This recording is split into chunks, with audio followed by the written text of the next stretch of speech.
이어서 국내 증시 투자 전략 함께 생각해 보겠습니다. 뉴욕 증시는 어제장의 쇼크를 조금은 소화해내고 있습니다. 연준이 금리 인하 폭을 축소할 것이다라고 이제 밝힌 그런 어떤 추정되는 자료들이 있었는데 또 한 번 이를 뒷받침할 만한 지표들이 나온 건데요. 미국의 3분기 GDP가 컨센서스를 상회하고 지난번과 비교했을 때보다 더 좋은 성적을 거뒀습니다.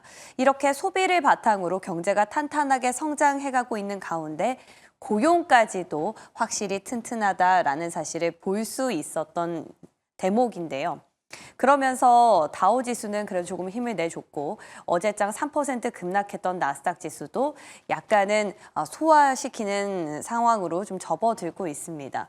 그러나 마이크론 실적의 여파는 가시질 않네요. 어제 애프터마켓에서 15% 정도 급락을 했었는데 역시나 오늘 본장에서도 16% 급락하면서 마감됐습니다. 자, 이제 우리 증시도 FMC부터 일본은행, BOJ의 통화정책 결과까지 다 나왔죠. 산 넘어 산이다 싶었는데 지나가긴 합니다. 다 지나가면 괜찮을 줄 알았는데 또 그건 아니다. 역시 쉽지 않구나라는 생각을 하게 되는 또 대목이 있었는데요. 바로 환율입니다. 사실 어제 한 12시쯤이었나요? 그를 기점으로 일본은행에서 기준금리를 동결하겠다라고 발표한 직후에 엔화가 급락하면서 엔달러 환율이 급격하게 또 한 번 치솟았는데요. 자, 이렇게 엔화가 약세를 보이다 보니 같은 아시아권에서 엔화의 동조 흐름을 보이고 있는 원화 가치도 같이 낮아졌습니다. 자, 근데 강달러 기조가 현재 전 세계적으로 팽배한 상황 속에서 원화 가치가 다시 한번 절하되다 보니 우리 원달러 환율은 무려 1,451원까지 다시금 그 저항선을 뚫고 올라가는 모습이었는데요. 자, 그러자 외환 당국이 나서서 국민연금과 또 외환 스와프 한도를 증액하겠다라고 어쩌면 빠르게 조치를 했지만 그럼에도 불구하고 이를 잠재울 수는 없었습니다. 세간에서는 외환 당국의 이런 조처로 인해서 상단은 어느 정도 제한될 수 있지만 그래도 이것을 뚫고 올라가는 것에 맞게는 역부족일 수 있다라는 아쉬운 평가들도 나오고 있는데요. 자, 이렇게 피할 수 없다면 마주해야겠죠. 자, 시장은 한 발 더 빨랐습니다. 이런 고환율 기조에 앞서서 어제 장 초반부터는 유일하게 그 안 좋은 상황 속에서도 삼양식품만 강세를 보였었는데 이런 삼양식품의 강세는 오후장까지 이어졌고요. 그리고 12시 기점으로는 갑자기 조선 화장품 쪽에서도 뒷심을 발휘해주면서 심지어 HD 현대중공업과 HD 현대미포의 경우에는 다시 한번 신고가를 돌파해 내주기도 했습니다. 자, 그러나 수출주 단순히 조선 화장품 음식료, 또 그 밖에 자동차도 대표적인 수출주로 꼽히죠. 달러로 돈을 벌어들이는 기업들이 대표적인 수출주다라고 명명되는데 이마저도 좀 셈법이 복잡합니다. 그래서 수출주 오늘은 옥석을 좀 가려볼 거고요. 그 밖에 바이오 쪽에서도 어제 오전에 새로운 이슈가 있었는데 너무나 빅 이벤트가 많아서 약간 묻혔었죠. 바로 생물보안법이 미국의 상원에서 연내 통과는 불발됐다라는 겁니다. 이 때문에 우시바이오로직스에서는 미국의 생산 공장을 건설하는 걸 다시 재개했다라는 소식도 같이 덧붙여졌었는데 그럼에도 불구하고 우시바이오로직스 주가 별로 못 갔고요. 그렇다고 삼성바이오로직스나 사실 바이넥스, ST팜 같은 경우에는 우시바이오로직스랑 같이 대립각을 펼쳐온 우리 대표적인 기업인데 이들의 낙폭도 그리 크진 않았습니다. 사실상 바이오 섹터의 경우에는 금리 인하 대표적인 수혜주로 꼽혔고 특히 JP모건 헬스케어 컨퍼런스를 앞두고 바이오텍에 대한 관심을 좀 가져보자라는 언급들 많이 들었었는데 이제 바이오 좀 전략을 달리 해봐야 되는 걸까요? 이 부분 오늘 두 분 다 바이오에 대해서 코멘트를 주셨던 바가 있기 때문에 조금 더 자세히 이야기 들어보도록 하겠습니다. 자, 그리고 그 밖의 이슈도 한번 확인해 보시죠. 자, 11월 개인 소비 지출 지표가 오늘 그러니까 현지 시간으로 20일 금요일이죠. 내일쯤 우리 시간에서 또 알게 될 예정입니다. 물론 FOMC에서 연준이 중요하게 여기는 지표긴 합니다만 어제 결과가 나왔기 때문에 이런 지출 지표 같은 경우에는 다음번에 연준의 통화 정책을 결정하는 데 또 영향을 미칠 걸로 보입니다. 우리가 한 곱이 어제로서 넘겼지만 더 많은 불확실성을 내년으로 지금 공을 던져놓은 상황이기 때문에 결과가 나왔다고 하더라도 계속해서 팔로우업은 필요할 때 보이고요. 그 밖에 어제 저녁에는 또 기분 좋은 소식이 하나 나왔습니다. 드디어 SK 하이닉스가 미국으로부터 보조금을 최종적으로 받는 걸로 결정이 된 건데요. 보조금 규모를 보시면 6,600억 달러도 아니고 6,600억 원이니까 생각보다 다른 기업들과 차이가 왜 이렇게 크지 싶으셨을 겁니다. 네, 이건 현물로 받는 그런 현금 보조금이고 그 밖에 정부 차원에서 대출도 한 7천억 원 규모 되니까 총 도합 한 1조 원이 넘을 걸로 보입니다. 자, SK 하이닉스 이제 보조금을 받았고 앞으로 남은 건 삼성전자가 될 텐데요. 이에 대해서 반도체주들도 어떻게 우리가 또 전략을 짜봐야 되는 건지 다시 한번 돌다리 두드려 보겠습니다. 다음 이슈는요. 트럼프 당선인이 임시 예산안의 초당적 합의에 지금 반대를 하고 있다라는 소식이 또 들려왔습니다. 부채 한도를 폐지하지 않으면 정부를 셧다운 할 것이다라고 또 강경하게 입장을 밝힌 건데요. 자, 이런 것들이 또 우리 시장에 어떤 여파를 미칠지 궁금해집니다. 이에 대해서 전체적으로 오늘 새벽에 나온 이슈부터 점검해 보도록 하겠습니다.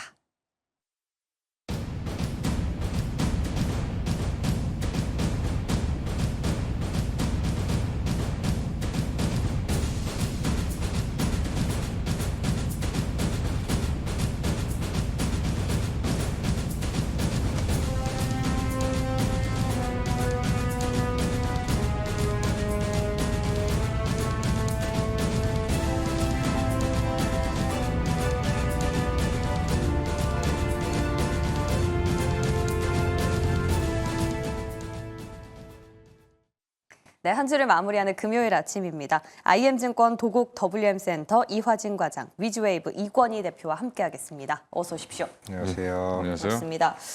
우리 이화진 과장님 왜 이렇게 힘이 없어 보이세요? 잠을 좀 많이 잤습니다.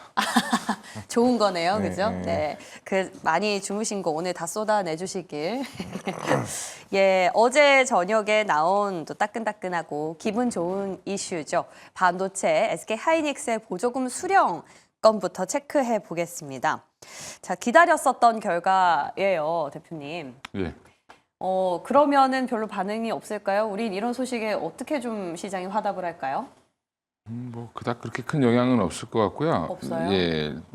어제 이제 하이닉스는 사실 좀 너무 많이 빠졌죠. 그러니까 마이크론은 이제 HBM 자체 판매량 자체가 워낙 좀 적은 회사고 지금 내년부터는 아마 좋아질 걸로 보는데 여전히 SK 하이닉스랑은 좀 매출 구조가 좀 많이 다른 상황인데 어제 하이닉스가 오히려 마이크론의 충격을 좀 더 받았다라는 부분. 물론 이제 마이크론은 뭐 10몇 프로 빠졌지만 하이닉스는 그렇게 빠지진 않았죠. 네. 여전히 이제 투자자들 입장 외국인들은 어제 오히려 그 하이닉스를 샀습니다. 그러니까 그 얘기는 기관만 이제 뜨거워하고 팔았는데 외국인들은 다시 또 주워 모았다라는 부분은 여전히 좀 긍정적으로 보고 있고요. 알고 있었을까요? 그들은? 보조금 받는 거는 뭐 별 의미가 없는 게 왜 적냐 그러는데 조금 투자해서 조금 받는 겁니다. 그죠. 예, 그럼 한 50억, 40억 달러 조금 안 되게 투자를 했는데 38억 달러로 지금 알고 있는데 인디애나주에다가 지금 이제 HBM 패키징 공장 짓는 거거든요. 네. 그러니까 결국에는 이제 그 좀 투자하라고 하니까 관련돼서 지금 직접적으로 미국 기업들이 많이 사가고 있는 HBM 관련된 공장을 짓는다고 지금 발표를 한 거고요. 이게 지금 뭐 삼성전자라든지 뭐 TSMC와 비교해 보면 워낙 작은 규모이기 때문에 예, 뭐 6,600억 받으면 뭐 잘 받은 거죠. 원래 받기로 된 거 받는 거니까. 네. 제가 저번에 왜 남들은 다 주는데 왜 우리는 안 주냐 이렇게 얘기하셨잖아요. 네. 지난번에 줄 거다라고 제가 말씀드렸잖아요. 그렇죠? 예, 그건 뭐 그 정도는 줄 거고. 그러니까 근데 이게 뭐 엄청난 호재라기보다는 그냥 받을 걸 받았다라는 정도로 이제 해석하시면 되고요. 네. 오히려 지금 반도체는 하이닉스 같은 경우는 모멘텀 실적은 어제 이제 마이크론이 가이던스를 하향했는데 그것 때문에 빠졌잖아요. 다음 분기는 안 좋은데 우리 그 다음 분기는 좋아 또 이렇게 얘기를 했는데 이제 시장은 이제 좀 의심의 눈초리를 쳐다보고 있는 거죠. 근데 하이닉스는 생각보다 4분기 실적 잘 나올 걸로 보고 있고요. 여전히 이제 그렇죠. HBM이 뭐 지금 엔비디아는 다 HBM을 하이닉스 걸 거의 90% 갖다 쓰고 있으니까 뭐 지금 뭐 엔비디아가 좋은데 굳이 SK 하이닉스가 나쁠 이유는 없는 상황인 거고요. 이제 향후에 어떻게 될 거냐 내년 뭐 이렇게 지금 그걸 걱정하는 게 이제 많이 반영된 거고 그런 부분들을 보면 저는 여전히 지금은 뭐 하이닉스는 잘 지키다가 한번 또 모멘텀 생기면 올라가지 않겠나. 내년 이제 한 1분기 지나고 나서 좀 의심이 거치고 나면 주가는 다시 한번 20만 원대로 갈 가능성이 높다고 보고 있습니다. 네, 그 SK 하이닉스가 지원 받기로 결정했다라는 6,600억 원 보조금 말고 정부 대출도 뭐 별로 크게 의미는 없습니까? 아니, 뭐 대출이야 뭐 SK 하이닉스는 뭐 대출 해달라 그러면 해줄 땐 많죠. 근데 약간 좀 이자 깎아주는 정도 있을 텐데, 그러니까 비용을 좀 줄어드는 건 당연히 긍정적인데, 뭐 실적에 그렇게까지 뭐 실적에도 당연히 영향을 미치겠죠. 비용이 좀 줄어드니까. 근데 그거보다는 미국 시장으로 가서 이제 얼만큼 또 이제 퍼포먼스를 내느냐가 또 문제니까 좀 더 지켜보시면 될 것 같고요. 네. 삼성전자보다는 아마 내실은 좀 있을 겁니다. 왜냐하면 HBM 삼성전자는 이제 사실은 파운드리 공장을 지은 거고. 파운드리 물량이 안 들어와서 뭐 가동을 할 일이 없는 상황인 거고. 아, 미국에요? 예. 지금 하이닉스 같은 경우는 HBM 패키징 공장을 짓는 거니까 실수요가 많은 걸 짓는 거기 때문에 짓자마자 또 여전히 열심히 가동이 되지 않을까 생각하고 있습니다. 파운드리 지금 삼성전자가 이래저래 골이 아픕니다, 과장님. 네. 삼성전자는 보조금 또 언제 받는지도 궁금하고요. 파운드리 공장에서는 브로드컴한테 또 주문을 받을 수 있는 건 아닌지도 궁금하고요. 뭐 이번에 전략회의에서 어떤 결과가 있었는지도 궁금하고요. 어떻습니까? 뭐 예전 3월 달이죠. 뭐 이재용 회장이 뭐 샌프란시스코까지 가가지고 파운드 영업을 했는데 아무런 뭐 없었죠. 영업 성과는. 물론 아직까지는 거의 TSMC가 파운드리 거의 80% 이상 이제 점점 이제 차지할 것으로 이제 보이고 있는 상황이기 때문에 물론 이제 어제 마이크론의 힌트는 결국 그런 것 같습니다. 기존에 있는 레거시 쪽에 대한 재고 물량들이 얼마만큼 계속 지속적으로 쌓이느냐 여부가 좀 중요하지 않을까 생각을 하고 있고 삼성전자가 결국에는 외국인 매도세가 계속 꾸준히 좀 이어지고 있다는 점은 이게 4분기로 끝나는 것이냐 아니면 1분기까지 계속 이어지는 것이냐가 주 관건이 될 것 같습니다. SK 하이닉스와 달리 사실 뭐 HBM 쪽에 대한 매출이 그렇게 크게 성과가 나올 수 있는 상황도 지금 당장은 아닌 것 같고 뭐 그런다고 해서 이제 레거시 쪽에 대한 이게 흐름이 좋아지냐 그것도 또 CXNT 때문에 이제 그런 레거시 쪽에 대한 물량도 좀 부담이 생기는 거고 그러니까 이제 시장에서 계속 이제 재고에 대한 부분이 우려가 4분기 때 굉장히 좀 나을 것으로 좀 보이고 있는데 물론 이제 그런다고 해서 뭐 감사한 얘기가 지금 당장에 또 나오지는 않겠지만은 네. 결국에는 당장에 뭐 삼성전자는 뭐 HBM3 쪽은 사실상 뭐 하긴 하겠지만은 포 쪽으로 좀 전략을 크게 좀 바꾸지 않았을까라는 좀 생각을 하고 있습니다. 그게 되면은 뭐 6월이나 7월이나 뭐 내년 하반기가 좀 되지 않을까 좀 생각을 하고 있는데 연내는 거의 그러니까요. 네. 그러니까 지금 당장이 외국인이 삼성전자를 살만한 사실 매력도나 뭐 그런 측면이 지금 없는 상황이기 때문에 물론 결국에 5만 원이 깨지냐 안 깨지냐 이거의 차이인 것 같은데 뭔가 특별하게 시장을 바꿀 만한 이게 아직 딱히 트리거가 없다라는 측면이기 때문에 뭐 5만 원이 계속 유지될 수도 있는 거고 결국에는 새로운 고객사 확보나 뭐 파운드리 네. 쪽이나 아니면 HBM4 쪽이나 3E에 대한 고객사 확대 뭐 이 정도가 나와야 좀 시장의 반등이 좀 나오지 않을까 생각을 하고 있습니다. 뭐 보조금 수령 받는다고 해서 뭐 드라마틱하게 주가 반등을 기대하기는 어렵겠네요. 뭐 이제 시장에서는 뭐 인텔 받았고 TSMC 다 받았고 받았죠. 이제 뭐 SK 하이닉스까지 받았으니까 뭐 다음 주쯤에는 뭐 연내에 나오긴 할 겁니다. 뭐 연내에 나오긴 하겠지만은 뭐 대략 한 뭐 60억 달러 이상이 되지 않을까 생각을 하고 있는데 이제 60억 그게 달러. 지금 당장에 뭐 삼성전자의 뭐 주가를 올린다기보다는 지금 막상 돈을 벌 수 있는 게 아직까지는 마땅히 지금 없는 상황 아닌가라고 생각을 하고 있습니다. 과장님, 그 어제 저희 출연자분이랑 반도체 전략 점검할 때요. 그런 말씀하시더라고요. 내년부터는 PC랑 스마트폰 쪽에서 수요 회복이 좀 기대되는데 마침 어제 마이크론 어닝콜 내용을 좀 보니까 PC라든지 스마트폰 쪽으로 전환을 하고 있다라는 코멘트가 있어서 정말 내년에 이쪽으로 기대를 해봐도 될까? 그렇다면 디램 가격이 무너지고 있는 걸 지지할 수 있지 않을까라는 생각이 들었는데 어떻게 보세요? 그나마 내년에 나올 수 있는 케이스가 윈도우 10 종료가 10월입니다. 그러니까 10월. 이제 새로운 운영 체제가 바뀌게 되면은 뭐 거기에 따른 수요는 나올 수는 있겠지만 예전에 새로운 운영 체제가 바뀌었을 때도 사실 뭐 그런다고 PC 수요가 올라왔느냐 사실 그렇지도 않았습니다. 그렇죠. 그냥 그런 상황이기 때문에 그러니까 PC 쪽은 물론 항상 델 테크놀로지 뭐 실적 발표나 그걸 많이 참고하긴 하는데 아직까지는 스마트폰이나 이제 PC 쪽에 대한 재고 물량 특히 10월 달에도 가격 협상할 때도 아직까지 재고 물량이 많이 남아 있는 좀 상황이기 때문에 그게 아직까지는 뭐 램 가격을 이제 반등시켜줄 상황은 아직은 아닌 것 같다라 좀 생각하고 있습니다. 네. AI 휴대폰 막 이런 거는 너무 제가 좀 그런가요? 공격적으로. 온디바이스 AI 쪽으로 네네네. 얘기하시는 거예요? 뭐 갤럭시도 마찬가지였고 이번 뭐 아이폰 16도 생각보다 지지부진하지 않았나 좀 생각을 하고 있습니다. 네. 모든 것들이 저희 시장에서 보여주고 있네요. 그러나 한 줄기 희망을 찾기 위해서 여러 가지로 좀 문을 두드려 봤는데 굉장히 방어적입니다. 아직까지 주가 상방을 뚫고 가기에는 좀 역부족이다라는 의견이셨던 것 같아요. 다만 SK 하이닉스 또 긍정적이라. 삼성전자도 나쁘게 볼 건 없는 게 사실은 이제 외인이 지금 지분율이 50.76%거든요. 외국인 지분율이요? 예, 보통 높을 때 한 57%까지 가고요. 안 좋을 때 49%까지 갑니다.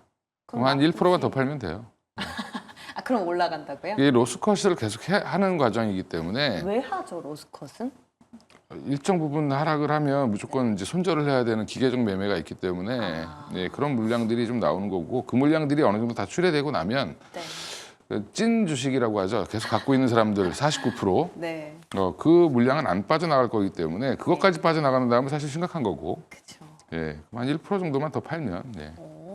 외국인 지분율을 또 확인해 보자라는 기술적인 어떤 이벤트 기준점 주신 것 같아요. 그렇죠. 저희 지금 계속 좀 너무 싸죠 사기는. 싸기는. 예. 대표님 나오셨을 때마다 지분율 같이 확인해 보도록 하겠습니다. 예, 좋습니다. 이렇게 해서 막간을 활용해서 또 반도체 새벽에 나온 이슈들 점검해 봤고요. 자, 이번에는 바이오 넘어가겠습니다. 생물보안법. 와, 우리 이건희 대표님 진짜 잘 맞추시네요. 안 된다, 안 된다 했는데 안 저는 되죠. 되지 않을까요? 계속 반문했거든요. 근데 안 됐어요. 근데 안 된 거 치고 시장이 그렇게까지 반응이 쇼크가 나오지는 않았던 것 같아요. 이유는 뭘까요? 일단 안 된 거는 이제 미국 회사가 손해를 보기 때문에 상원에서 통과를 안 시킨 거고요. 그러니까 하원 의원들은 이제 이렇게 얘기하면 그렇지만 2년짜리 국회의원들이라 약간 여론에 밀려서 했는데, 예. 물론 이제 거기 전략적으로 이제 한 거지만 사실 상원 쪽에서 봤을 때는 미국의 이제 바이오 기업들이라든지 제약 기업들 이제 빅파마들이죠. 그 빅파마들이 여전히 투자도 많이 해놨고요. 또 하나 이제 중요한 건 우시바이오로직스에 미국에서 펀딩해준 자금들이 많습니다.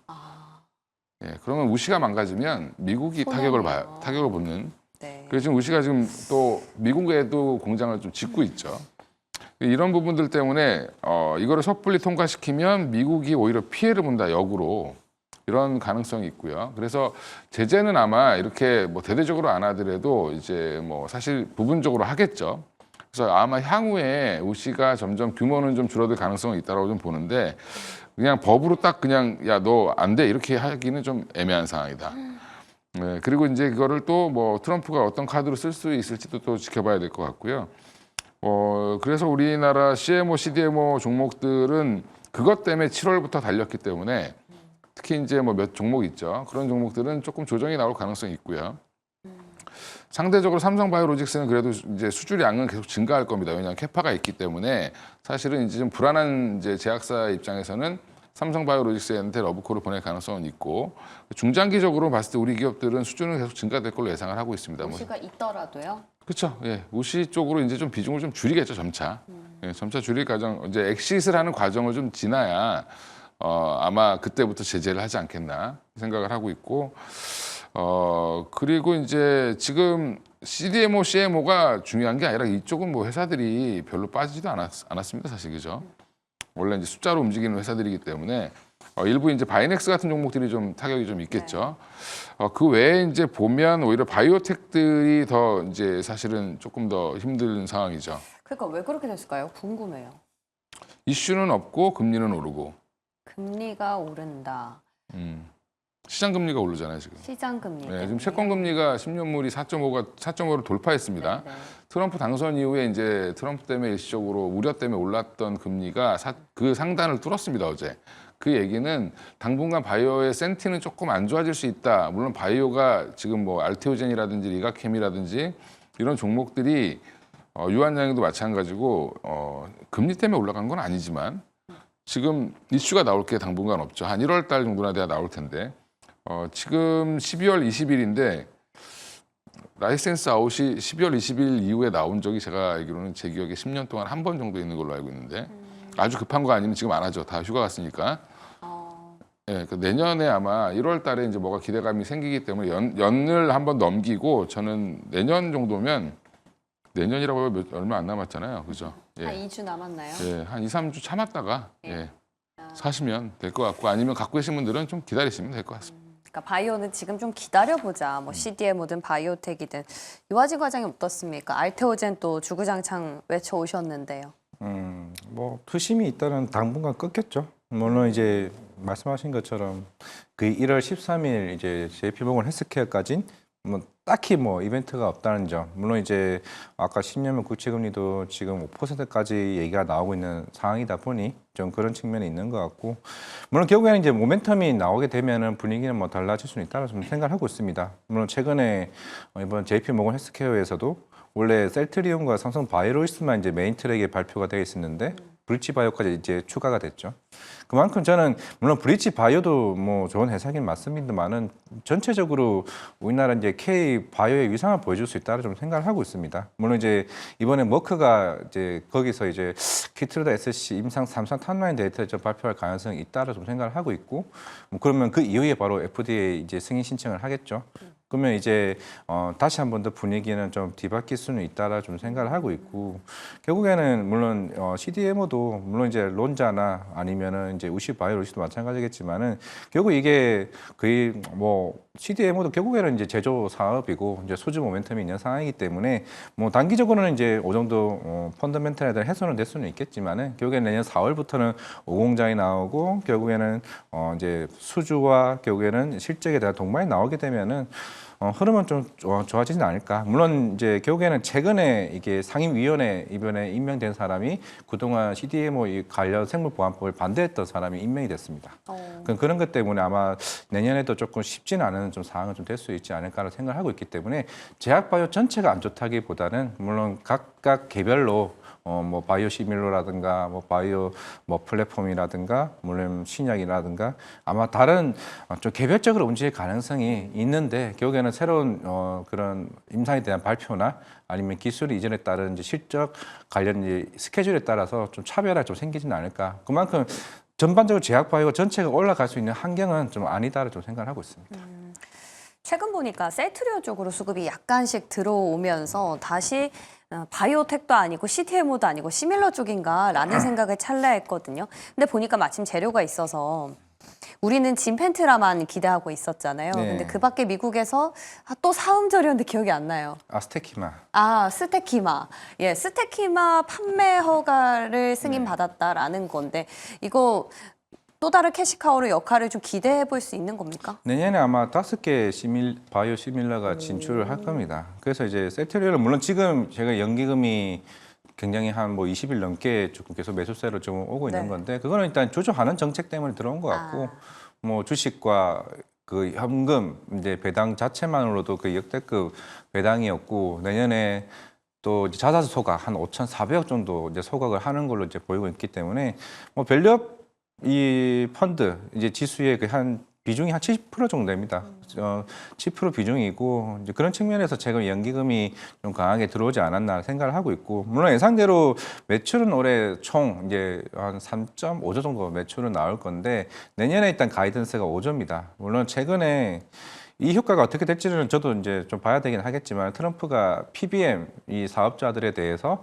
이게 너무 많은 비용을 가져간다라고 얘기를 해왔기 때문에 물론 이거는 바이오 시밀러 업체는 이제 긍정적이긴 하겠지만은 실제로 이 PBM 회사들이 다르게 또 가격을 정가할 수도 있는 부분이 있기 때문에 그거는 좀 지켜봐야 되지 않을까 생각을 하고 있는데 그거에 따라서 셀트리온에 대한 수급, 이건 삼성 바이오로직스도 마찬가지겠죠. 바이오 시밀러니까 이쪽의 흐름이 좀 긍정적으로 보일 수는 있긴 하겠지만은 이제 물론 내년에 이제 스테키마가 2월쯤에 이제 미국 시장에 본격적으로 판매가 시작이 될 겁니다. 그러면은 진펜테라나 그리고 이제 스테키마랑 그리고 아일리아, 졸레어 같은 여러 바이오 시밀러가 실제로 이제 북미 시장에서 진입을 얼마나 하느냐가 중요하죠. 실제로 올해 뭐 진펜테라가 2분기 때 나왔지만은 주가가 그동안 뭐 올랐던 거는 생각보다 빠르게 매출이 안 나왔죠.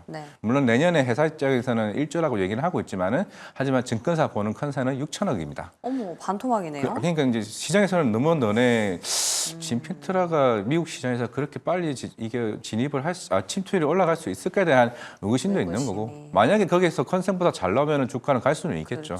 그러니까 그 눈높이에 맞게 갈 거냐 아니면 그 차이인 것 같아서 그래서 지금 대부분의 애널리스트 목표가들이 25만 원, 26만 원 그렇게 강하게 베팅을 아직까지는 하고 있지는 않다. 그러니까 바이오 시밀러긴 하겠지만은 당장에 한번 지켜보자 쪽으로 이제 보는 게 아닌가라고 생각을 하고 있습니다. 일단 당장 다가오는 다음 분기에서는 매출 추이를 좀 지켜보고 침투율이 확인됐다 싶으면 그 다음에 이제 베팅을 하는 건데요. 과장님 말씀해 주셨던 PBM이 있잖아요. 이게 요즘에 미국 시장에서 좀 화두가 되고 있던데 이게 어떤 기업이에요? 로비를 그러니까 하는 건가요? 보험 이제 보험이요? 그 등재 회사인데 뭐 CBS 헬스케어랑 뭐 옵톰 RX나 미국 익스프레스 회사들. 이제 익스프레스 이 세 개가 이제 뭐 사보험, 공보험 이제 등재하는 회사인데 이제 한마디로 그냥 그런 겁니다. 그냥 일반 병원이나 이 회사에 우리가 뭐 지급할 수 있겠다, 뭐 약품들이나 이런 거를 하니까 그 보험을 등재하는 회사라고 좀 보시면 되지 않을까 생각을 하고 있습니다. 의료보험공단 같은 거랑 비슷한 의료보험공단인데 기업화되어 있는 그죠, 거죠. 사기업인 거죠. 네.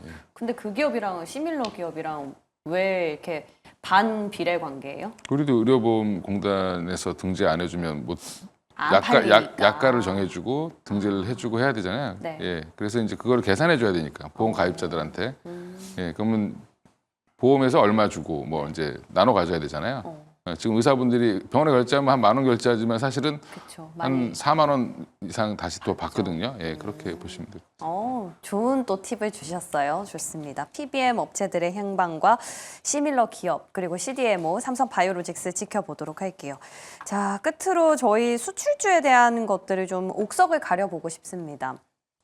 수출주가 그래도 뭐 고환율이라고 해서 다 가는 건 아니잖아요. 이 가운데서 좀 옥석을 가려보자라면 이건희 대표님은 어느 쪽 선택하세요? 옥석을 가릴 게 아니라 어제 옥석이 나왔죠 이미 벌써. 예. 화장품 어제 어제 같은 시장이 이제 급락이 나오는 장세에서 플러스가 강하게 올라오는 쪽은 잘 이제 버텨준다. 사실은 수출주에 대한 그 고환율이 당분간 고착화될 수 있다. 사실은 저는 이게 참 안타까운 일이긴 한데 원화가 약세가 계속 이어지고 그렇죠. 그다음에 고착화될 수 있다라는 부분이 1,400원대 이상에서 계속 당분간 유지될 가능성이 있고 어떤 분들은 뭐 1,550원까지도 얘기를 하시던데 뭐 전 개인적으로 한 1,500원 정도는 넘지 않지 않겠나 생각을 하고 있지만 1,400원이든 1,500원이든 지금 어차피 고환율이죠. 그러면 우리 물건 값이 싸졌다는 얘기잖아요. 결국에는. 그러면 싸졌기 때문에 지금 그 대신에 이제 그 달러로 결제받는 회사들은 돈을 많이 버는 거죠. 원화로 환산하면. 그렇죠. 그 대표적으로 달러로만 딜을 하는 데가 조선사고요. 또 트럼프 수혜 이슈도 좀 있는 거고 그다음에 또 하나가 이제 미용 의료기기, 뭐 파마 리서치라든지 뭐 지금 뭐 클래시스라든지 아니면 뭐 휴젤, 뭐 요즘에 휴메딕스까지 올라오던데 이제 이런 미용기 관련된 종목들도 여전히 좀 좋게 보실 필요 있고 그다음에 화장품도 저는 좋다라고 보는 건 화장품이 엄청 잘 팔릴 것 같다라는 것보다는 일단은 지금 다 수출이잖아요, 사실 화장품은. 수출이고 달러로 결제를 하는 것도 있고 또 하나가 주가가 많이 빠졌습니다. 빠져서 바닥권에서 올라오고 있죠. 물론 이제 VT 같은 종목들은 고가권에 있긴 하지만 뭐 사실 실리콘2 같은 경우도 조정을 깊게 받았고 그다음에 이제 여러 종목들이 이제 한번 조정을 세게 받았기 때문에 가격적으로 좀 부담이 없기 때문에 들어오기 좋다. 그래서 어제 화장품 좀 주는 망설이다가 오후쯤에 많이 올렸습니다. 맞아요. 예, 그래서 굉장히 망설이는 게 보이더라고요. 그래서 아마 오늘은 그래서 화장품주들이 조금 더 당분간 화장품주 좀 볼 필요 있지 않겠나 생각하고 있고요. 조선주도 물론 좋은데 너무 고가권에 있으니까 네. 그거는 이제 알아서 하시면 될 것 같고요. 예, 그래서 실리콘2가 여전히 좀 저는 좋게 보고 있고요. 네.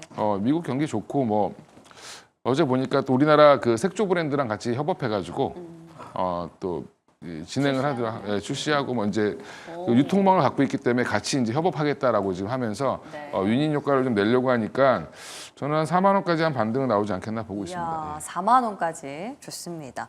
자, 근데 우리 이화진 과장님은 반대로 조선을 꼽아주셨는데 조선주 고점에 대한 부담이다라고 할 만한 건 HD 그룹 쪽인 것 같고요. 한화는 괜찮거든요. 근데 또 궁금한 거는 한화만 왜 안 갈까요?